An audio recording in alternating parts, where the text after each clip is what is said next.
My first book about Switzerland. Switzerland has a lot to teach. Not to fight is probably her first most important lesson. If you are tolerant and can keep out of fights, then you earn trust. And with trust, you have peace and time to think and develop quality ideas and products. Switzerland is home to 8 million Swiss. It is the cleanest and one of the most beautiful places in the heart of Europe. It is the watershed of Europe and has become a safe haven for the wealthy who trust the Swiss with their money. Swiss have always attracted rich tourists who have built castles and private schools for their privileged children. It is the birthplace of the International Red Cross organization and the World Banking. The Swiss are ingenious people who make good quality, reliable products and inventions like bells, alphorns, yodeling, watches, bread, cheese, wine, and a universal pocket tool called the Swiss Army knife. Their national sports are wrestling on a ring of sawdust, Hornnussen, a sport between golf and baseball, and stone throwing. While other democracies in the world are democracies only on voting day, where the people delegate their democratic rights for the next 4 or 5 years to politicians, the Swiss practice direct democracy. In 1291, in the middle of the Dark Ages, and just before the 100 Years' War that was playing out in the rest of Europe, the valley communities of the Central Alps made an alliance not to fight amongst each other. Their motto was one for all and all for one. The neighboring warring countries in Europe welcomed this new buffer zone between them because it facilitated management of common interests like trade and tourism and ensured peace on the important mountain trade routes. The expansion led to increased power and wealth for this confederation of these people called Helvetii. They acquired a reputation of invincibility, characterized by their folk hero William Tell, and all the other cantons in the Confederacy inherited this reputation. They all became known as the Swiss, and their invincible country as Switzerland. By 1460, Confederation of Helvetia controlled most of the territory south and west of the Rhine to the Alps and the Jura Mountains. The Alpine people, especially from the cantons in the middle called Schwyz, were very strong and highly demanded as mercenaries. In 1480, 100 Swiss were selected as bodyguards of the French king. They were called the Swiss Guard. Their service later expanded to include guarding the Pope, the head of the Catholic Church. While other countries separated church from state, Switzerland embraced it as a welfare agency responsible for providing welfare to those that fall through the state-sponsored welfare net and end up on the streets. In 1648, other European countries recognized Switzerland's neutrality and independence from the head of the Holy Roman Empire, the Catholic Church. This helped fuel the Protestant movement headed by Martin Luther of Germany. In 1600 1753, for a half year, the people living in the countryside surrounded by Basel, Bern, Lucerne, and Zurich rebelled against having to pay too high taxes. The 30 Years' War, fought by all the European countries between Catholics and Protestants, had greatly benefited Switzerland, who stayed out of the fighting and provided provisions for the fighters. When the fighting stopped, the Swiss suffered a sudden decline in their income, which was not reflected in their taxes, so they rebelled. The rebellion was put down in 6 months, but the ruling cities nevertheless made concessions that ended up uniting the Swiss more than they were before the conflict. In 1798, the revolutionary French government conquered Switzerland and imposed a new unified constitution which was very unpopular. When war broke out between France and its rivals, Russian and Austrian forces invaded Switzerland. The Swiss refused to fight alongside the French. Convinced that the Swiss were too conservative to change, the European powers agreed in 1815 to permanently recognize Swiss neutrality. In 1847, when some of the Catholic cantons tried to set up a separate alliance, civil war broke out. It only lasted a few weeks, but it convinced most Swiss of the need for unity and strength towards its European neighbors. Swiss people from all states of society, Catholics, Protestants, conservatives, and liberals, realized that the cantons would profit more if their economic and religious interests were merged.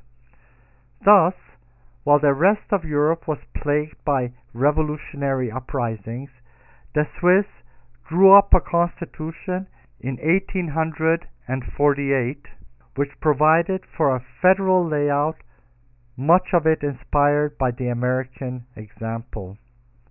This constitution provided for a central authority while leaving the cantons the right to self-government on local issues.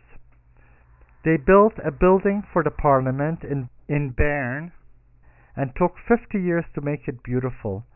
It housed both upper house representing the 26 cantons and the lower house of politicians who legislated laws on behalf of the people. The 4 languages of the people making up Switzerland were protected and made official languages. In 1971, Swiss women received the right to vote. The Swiss people vote around 4 times a year on about 20 issues at a national level. There may be even more referendums in cantons and communes touching on very local matters. There are 2 different ways to consult the people depending on the nature of the issue: the popular initiative and the referendum. Popular initiatives do not originate from Parliament or the government, but they originate from the citizens. They are considered as the driving force behind direct democracy. Any Swiss citizen has the right to propose new legislation or change existing legislation by launching an initiative, although normally initiatives come from pressure groups rather than individuals. If they manage to gather 100,000 signatures in support of the proposal, it must be put to a national-wide vote. Initiatives are usually a call for a ban of something in order to protect something else, or a demand for action that the Parliament has not made. In the past 145 years, there has been only 166 initiatives and only 18 have been accepted, about 1 in 10. 6 demand initiatives have been accepted. Demands for proportional representation, for a way out of international treaties, for improving direct democracy, for price control, for UN representation, and for expulsion of foreign criminals. 12 ban initiatives have been accepted. Bans for inhumane slaughter of animals, use of absinthe, building of casinos, banning building of casinos, developing marshland, building new nuclear stations, working on the country's national birthday, increasing traffic in the Alps, sexually abusing children, using genetically modified crops, and building new minarets. Initiatives for proposing any change are normally rejected. Changes like changing tobacco, alcohol, and hemp laws, limiting the number of foreigners entering Switzerland, banning weapon exports, adding more lanes to autobahns, adding more tunnels under the mountains, changing the speed limit, or increasing social welfare. The Swiss use the term referendum for a popular vote called to challenge a piece of legislation already approved by the Federal Assembly. If any person or group opposed to the new law manages to collect 50,000 signatures within 100 days of this official publication of the proposed legislation, the voters as a whole are given the chance to decide whether to accept it or reject it. The authorities are obliged to hold a referendum if the legislation involves an amendment to the Constitution initiated by the government or any proposal for Switzerland to sign a major international agreement which cannot be resigned. In the case of an initiative or a mandatory referendum, there has to be a double majority for it to pass, meaning a majority of the people as a whole and a majority of the cantons must approve it. Women's suffrage, which was approved by Parliament in 1959 but then rejected by an entire male electorate in a subsequent referendum. Men only agreed to accept the project in 1971. Critics point out that the double majority rule gives an unfair advantage to the smaller cantons, which tend to be conservative. Only about half of all proposals are accepted by the people in referendums. Voter participation is around 40%. Moves are now underway to experiment with electronic voting in the hopes that this will raise participation. Laws normally accepted by referendums are those that subsidize railways, support banks, the free market, and the entrepreneurs, and make it possible to extradite foreigners. Laws normally rejected by referendums are those that make it easier for foreigners to become Swiss, or make it easier for the poor Swiss to get welfare, or make too close ties with foreign countries. Direct democracy allows the people to voice their concerns so that politicians have a better feel of the mood of the people. The messages left are, in the first 135 years from 1866 to 1990, Let's be fair to ourselves and to our foreigners and to our animals and build up our country. Let's exercise our rights. No to 44-hour work weeks. No to government intervention. No to change. Yes to protection from change. Yes to female voting rights. With the inclusion of women, the message and tone of the Swiss had drastically changed. In the last 20 years, from 1990 to 2010, the messages were, let's stop building any more nuclear generators. Let's have a holiday and protect our mountains. And let's not worry about fixing things that are not broken. Let's provide more social welfare to the Swiss who are poor. We trust our government. We trust our people. We need the rest of the world, but we do not trust them. Since 1970, when women started voting, it is as if the Swiss, having been raised up in single-father families, have suddenly a mother. Demands for more protection have been the result.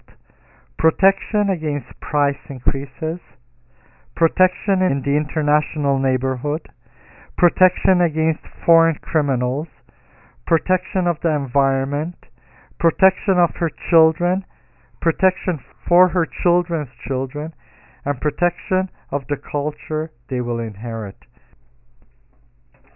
While the first most important lesson Switzerland offers is not to fight, the second is the importance of the women's vote for a more long-term, fair, social, and maternal approach to politics.